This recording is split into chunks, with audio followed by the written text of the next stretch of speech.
Kaixo nere supertxiki eta superfamilia, zer modu zaudete. Gaurkoan, aurren autoestima bultzatzeko 3 gako emango izkizuet. Eta 2 pista.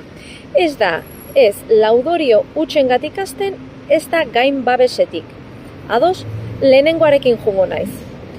Aur bat onartua da noiz, nahasten danean, hutsegiteak egiten ditunean, barruko ziurtasuna garatzen duen.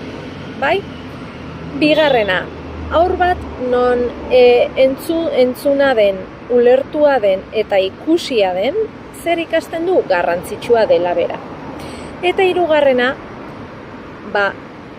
Arreta ematen diogunean, benetako arreta, ez errendimenduagatik bakarrik, bai?